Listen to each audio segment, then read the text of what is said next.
Normally, I begin with 2 or 3 shorter items, but because of the enormous importance of the issue of inflation, which is haunting capitalist economies around the world, especially the United States, and given how many of you have asked me to speak to that issue, I'm going to restrict myself to one opening, shorter discussion.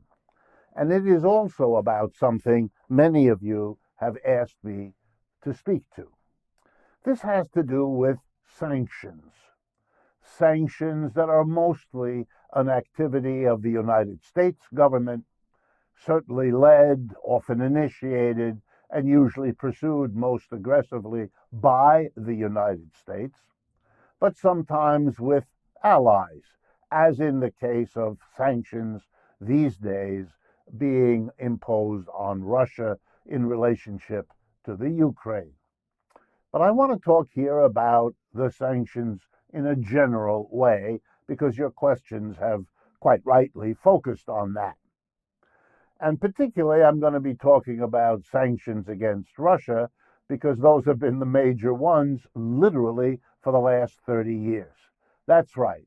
Within a very short time after the Soviet Union imploded and was no longer there, various things that the Russian leaderships did irked the United States to the point of imposing economic sanctions of all kinds, blocking Russian companies or companies based in Russia from doing kinds of transaction, imposing burdens on companies outside of Russia that did business with those companies inside Russia, restrictions on banking, restrictions on moving money abroad, and so on. Started in the 1990s and continued right up to the present moment. These sanctions, therefore, have been going on, as I say, for over 30 years.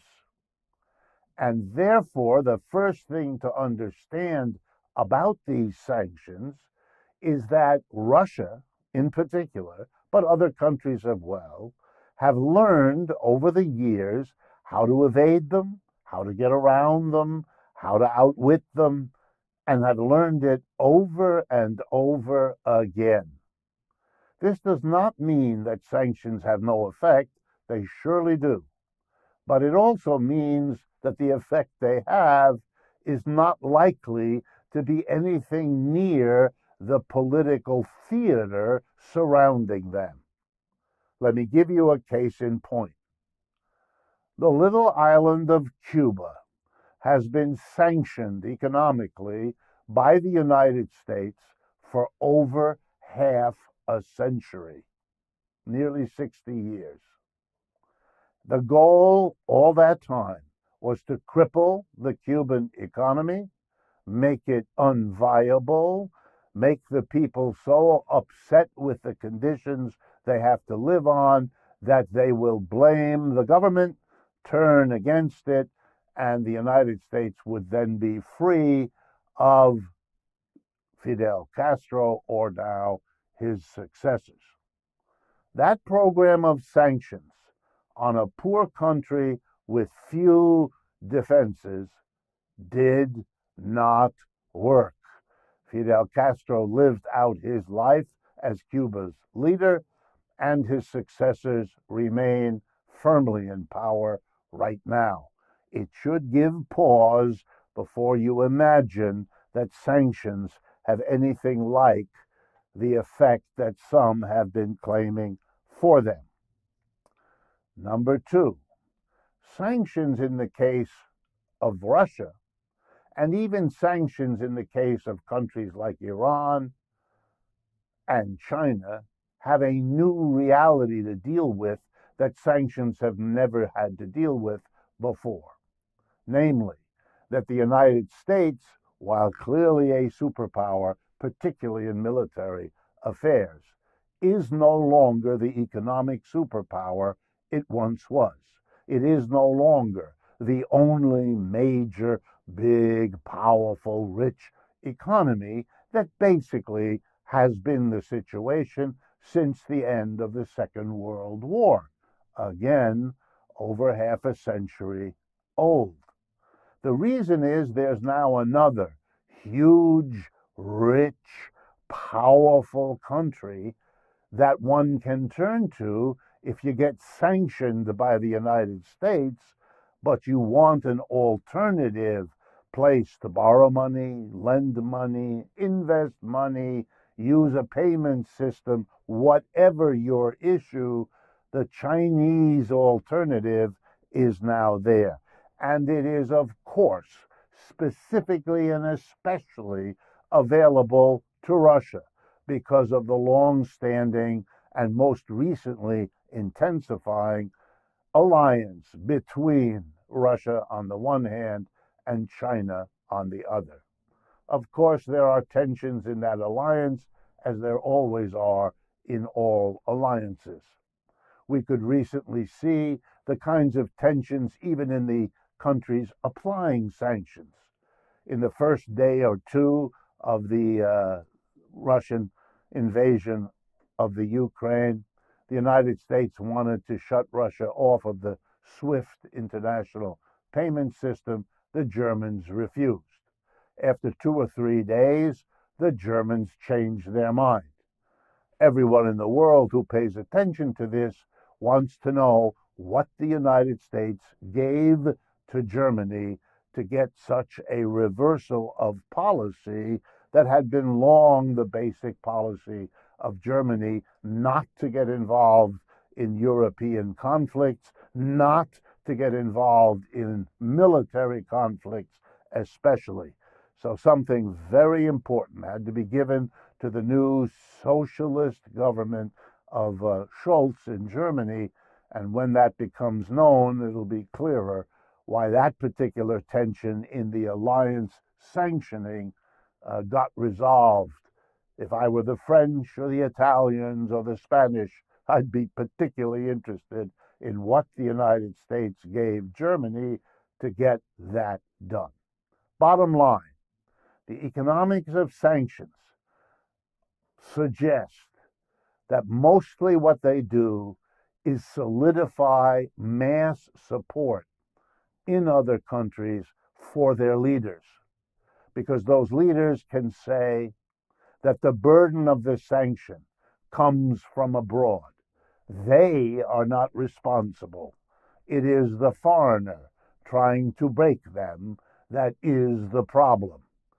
Iran didn't buckle to the sanctions imposed on it any more than the Cubans did, and I doubt the Russians are going to start now, given their history, either.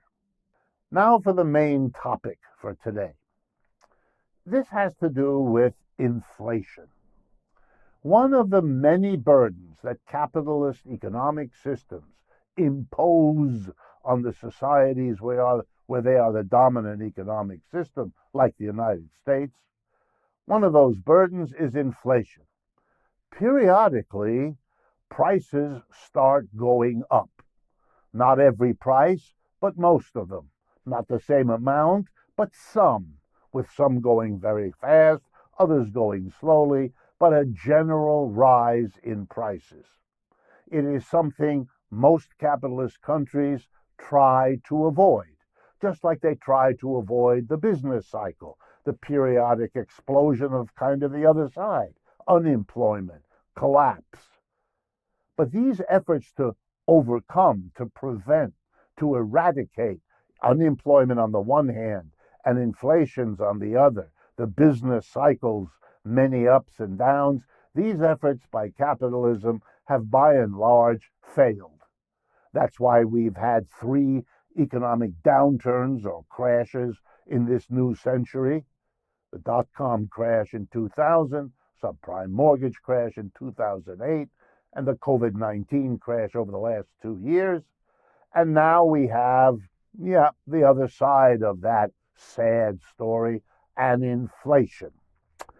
Okay, it's currently running between 7 and 8% per year here in the United States. That means, in general, on average, prices of the goods and services you and I buy are 7 to 8% more expensive this year than last year.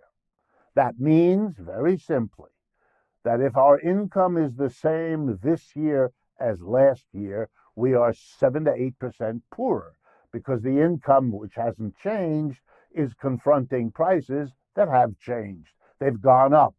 So if the income is the same, there's fewer of those now more expensive goods and services that we can buy. Indeed, if your wages or your income went up by 7 or 8% from last year, and only a quite small minority of American workers can say that, but if it did, you're still not ahead. Yeah, you got 7 to 8% more money in your paycheck, but you have to pay 7 or 8% more for everything you buy. So you didn't get ahead at all. In other words, an inflation, whatever else it does, and we're going to be looking at what it does, is a mechanism that typically worsens the inequality a society already faces. And I'll get to why in a moment. Have inflations always been of this sort? No. Back in 1923, literally a century ago, we had a classic inflation in Germany. At that time, one of the most developed, advanced capitalist economies in the world. But they had a doozy of an inflation in which prices doubled at one point every couple of hours. So that's, of course, much worse of an inflation than the one we have now. And when you have that kind of inflation, it really does a number on the population, which is one of the reasons why many countries, and especially Germany, have been hysterically anxiety-ridden about inflation ever since. For the 50 years before that 1922 inflation in Germany, every German family had been exemplary in its frugality. It had saved money. It had put aside, even if it didn't earn much, it had put aside money, proud of its thrift. And then in a matter of days and weeks, as prices went up and up and up quickly, the value of those savings, accumulated over half a century, were wiped out. You'd been saving for 50 years, and the total that you had saved would now afford you 1/4 pound of butter.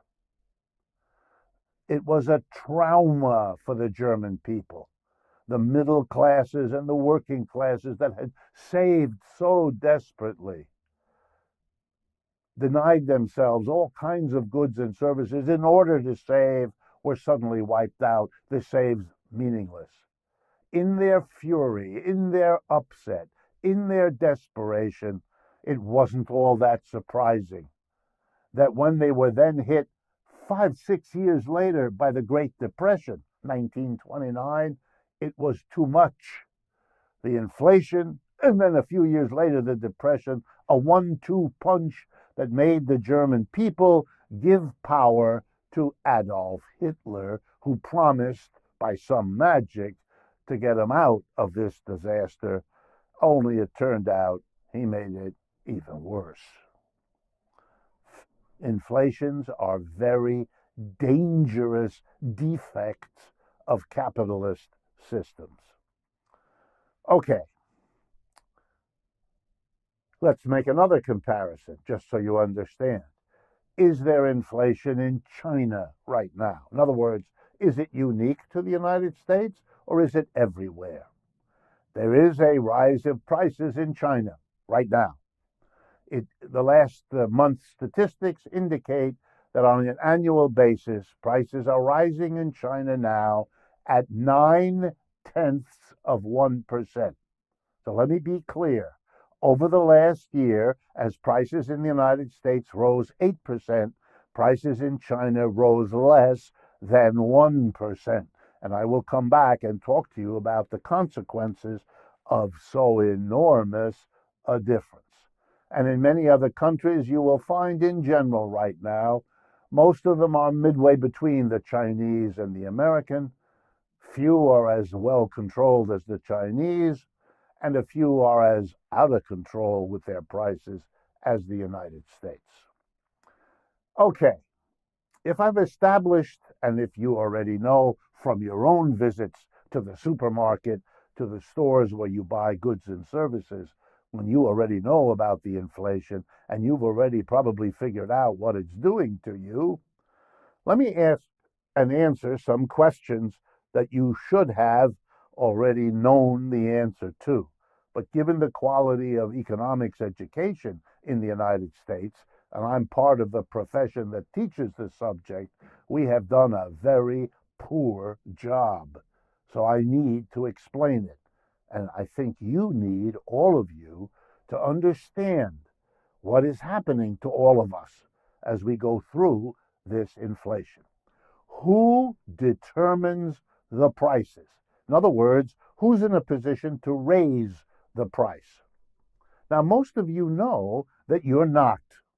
In other words, it's an interesting question. Who is raising the prices as we live in an inflation? And the answer is employers. The people who run the businesses of the United States, the CEOs in corporations, the owners, the top bosses of middle and small enterprises, the partners, if you're a law firm or whatever it is, it's the tiny minority of our people who determine prices. It is not the government. It is not the employees. For those of you that have been employees, that's most of you, you probably have noticed that among your job responsibilities, determining the prices of what you help to produce is not among them. You are not allowed to do that. You are excluded. So who sets the prices? Employers. And what percentage are employers of the American people? 1%, if that. In other words, an inflation is a set of decisions made by 1% of the people, the richest, the top owners, operators of our businesses, and it is a fact we have to live with for the other 99%. Don't please forget that reality. Next question. Why do employers raise prices? Perfectly reasonable question, which I'm going to answer, and the answer is as important as anything else I have to share with you today. Employers raise prices for the same reason that employers do pretty much everything else they do. In other words, the decision about setting prices is designed to make money. If you take a course at a business school, if you get your MBA degree from a business school, you will have sat through countless classes in which you have learned things that can be summarized with the phrase, profit is our bottom line, or profit is the goal, or charge as much as the market will bear, or profits is what it's all about. You don't have to take my word for it. That's what the people who make the decisions about prices tell you. They set prices to make money. And since in the capitalist system, you are rewarded with a fat salary, with a promotion, with the respect of those around you, if you're a businessman or woman, by how successful your profits are, how regularly and nicely they rise, you are going to be interested in raising your prices if and when it can improve your profits. So the honest answer to the question, why are the employers, that tiny minority, raising prices, thereby causing and running an inflation, the answer is because that's the most profitable strategy available to them right now, and they're doing it. But here then is immediately a problem.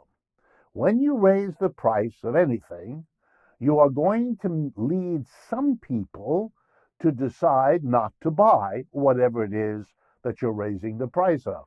You double the price of shoes, and they're going to be people who wear their old shoes a good bit longer.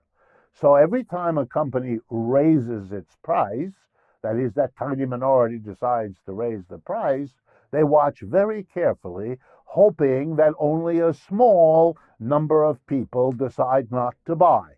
And they hope that the number who decide not to buy is much smaller than the extra revenue they're going to get because all those other people continue to buy and pay the higher price. And they're concerned enough that they go to work because they don't want their customers to get angry at them.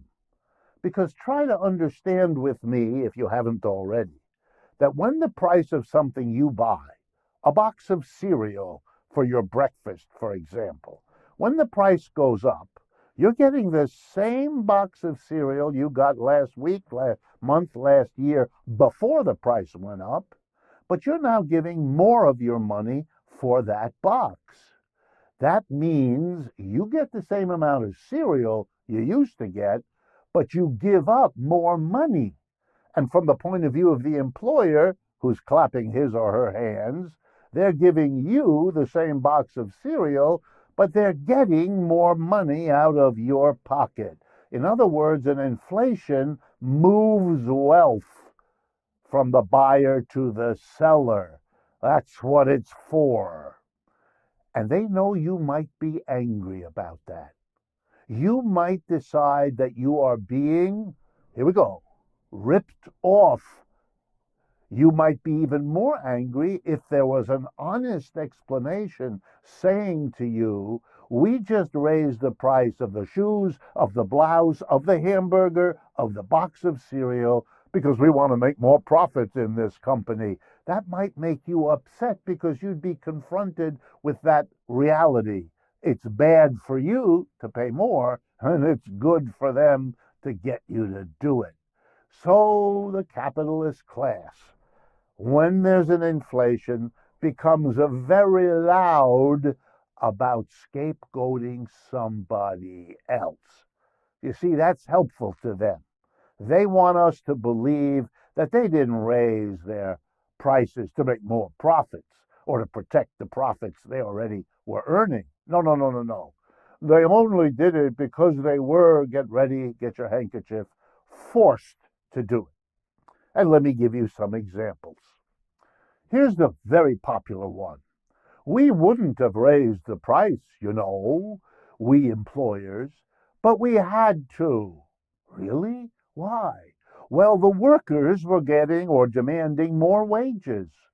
So we had to raise our prices to cover the higher wages. And we wouldn't have done it if it hadn't been those awful working people who demanded more. This is almost always a lie. It would be a lie right now, and the way to explain that is very simple. Prices are rising in this country by 7 to 8%. Average wages are rising around 5.25%. So obviously, even if there is some grain of truth to the notion that you're paying higher wages, you're jacking up your prices well beyond all of that. So let's be honest. Moreover, workers have a hard time getting higher wages. They usually use the argument, our prices are going up, please give us more, but they have a clear problem. The employer may decide not to agree to that, and then what do? In the private sector of our country, less than 7% of workers are in unions, so they can't strike. The vast majority have no union. Those who do have a union have another problem. Most unions have a contract with the employer that covers wages for 2 to 3 years. You can't raise them in that period, so even if prices are going up, you have to wait for the contract to expire 1, 2, 3 years from now before you can even ask. And it's not at all clear that you will get. So blaming the workers, that's a cheap shot, cheap out, most of the time, very minimally relevant. Here's another one that's really popular these days. There have been disruptions in the supply chain. All right, let me translate that into English. Somehow, goods are not getting through, and so they're scarce, you see. And if we all want them, but they're scarcer than they used to be, those who have some of these scarce items to sell can and will jack up the price. But we shouldn't be angry at them, you see. They're just taking advantage of some disruption in the supply chain. Calling it a disruption in the supply chain is cute.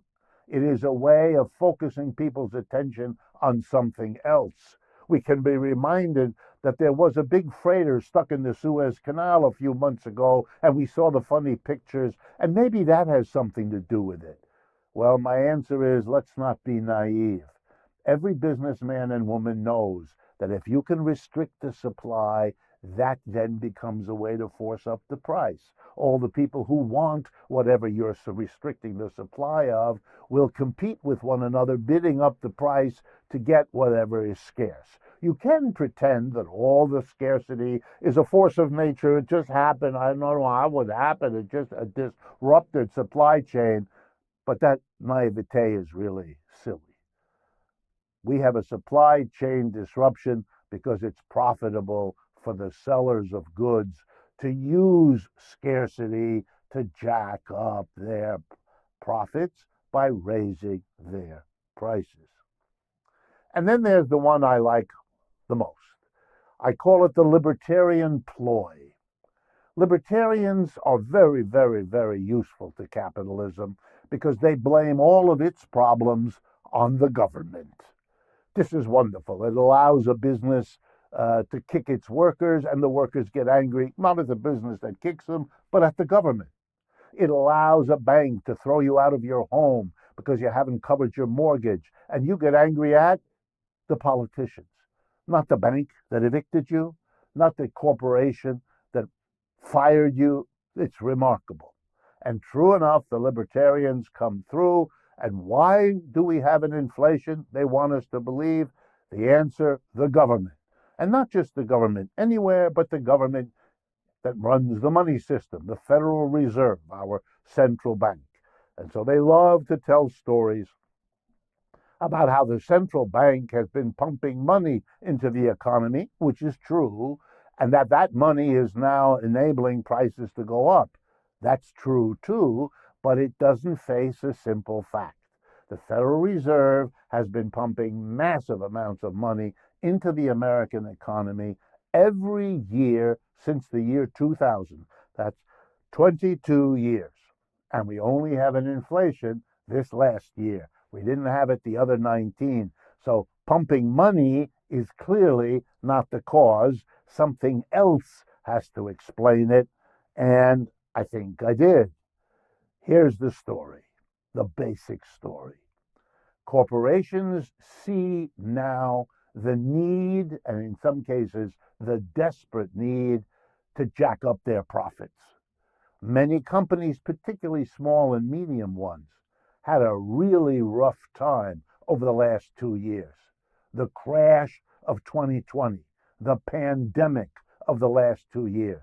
We've never had a pandemic in public health and an economic crash at the same time. It was really hard, and many of these companies did not get the kinds of profits they anticipated, they hoped for, they expected, they had gotten used to. And now they think it's their chance to make up for the 2 years of profit they lost. And that's why they're raising prices to recoup their profits.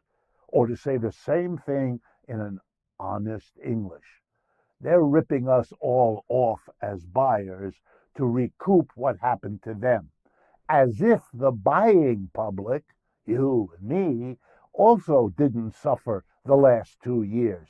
All kinds of economic, political, psychological, medical difficulties. We too want to make up what we lost.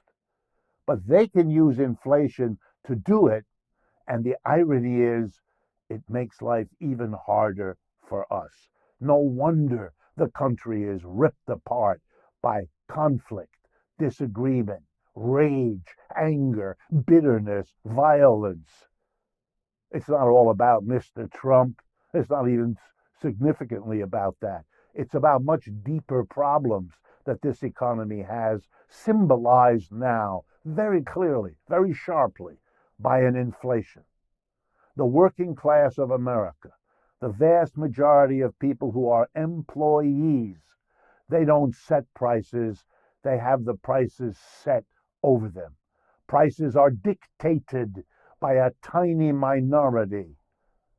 The dictatorship of that class of people, as administered to the American working class after 2 years of COVID and 2 years of stunning economic lack of activity, a very harsh slap in the face.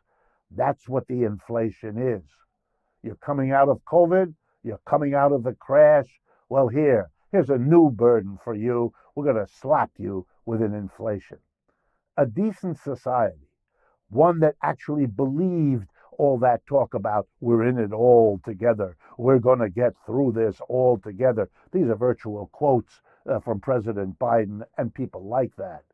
A decent society could not and would not dare to whack its population with an inflation after putting it through a failed preparation for this disease, a failed program to deal with it. I want to remind you, the United States has among the very worst records in coping with this virus in the whole world. To follow that up with an inflation, my goodness, you are asking for troubles beyond anything we have seen so far. Inflation is not some detail about the economy. It's a fundamental flaw. It has existed before we've had capitalism. But capitalism has not only not solved it, but made use of it in ways that in the long run threaten to be self-destructive for capitalism also.